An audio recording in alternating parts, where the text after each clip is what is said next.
Hi, Mr Wright here. This summer's IGCSE exams are fast approaching.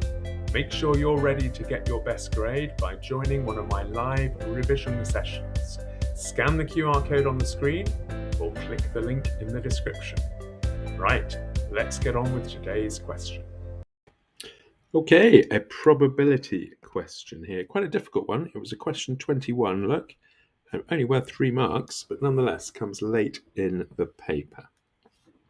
We're told that a box contains 20 counters. Some are red, some are yellow, some are green. We're going to take 3 counters from the bag. One, then another, then another. Work out the probability that exactly 2 of the 3 counters are the same colour. Okay, so that means that we're being asked to work out the probability that we get, I don't know, red, red, yellow. Okay.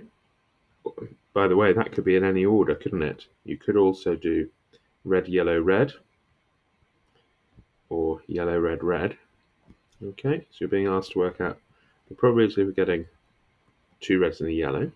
Also, the probability of getting 2 reds and a green, that would work. But again, you could have 3 of those, because the green can come at the front, in the middle, and at the end. Now, you could have 2 reds, couldn't you? But of course, we could also have 2 yellows. So you could have yellow, yellow, red, and again, 3 of those. You could have yellow, yellow, green, and 3 of those.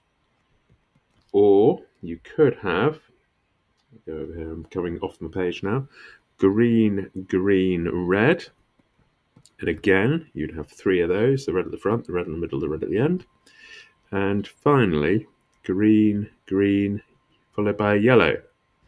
And again, 3 of those. So let's start with the first one. Should be red, red, yellow. Well, the probability of getting red, red, yellow, or let's change that to the probability of getting 2 reds and a yellow in any order. So let's say red, red, yellow. If we say red, red, yellow, then that's going to be 9 out of 20 for the first red. And then you've got 8 left, 8 reds out of the 19, and then followed by a yellow. That's going to be 7 out of the 18.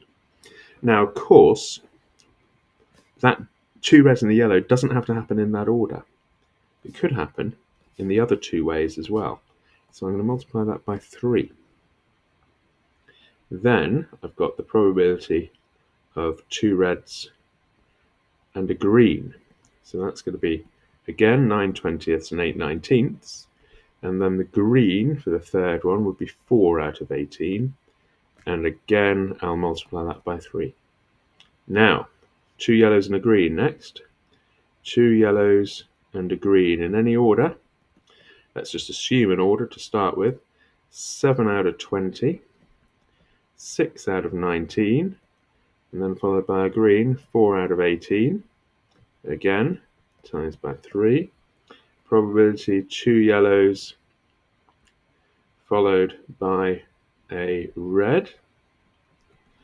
So it's the 2 yellows again, 7 out of 20, 6 out of 19, followed by a red this time. That's 9 out of the 18. Times by 3. So I've done 2 reds and a yellow, 2 reds and a green, 2 yellows and a green, 2 yellows and a red. So 2 greens now, followed by a red, should we say? So that's going to be 2 greens, 4 out of 20, times 3 out of 19, and now followed by a green. So the green, followed by a red, so that's 9 out of 18, times by 3. And then 2 greens and a yellow. So that's going to be the 2 greens again. 3 out of 19 times, followed by a yellow. It's going to be 7 out of 18. And again times by 3. So what I'm going to do on my calculator, I'm not going to make you watch me, but I would work out each of these and then add together my 6 answers. And the answer I get is 51/76. And I think that's quite a hard fought 3 marks. But nonetheless, it's a question late in the paper. I hope you found that useful, and if you did, hit like, give me some positive feedback, and tell me in the comments, how's your revision going, and is there anything I can do to help you get your best grade this summer? Thanks for watching. See you in the next film.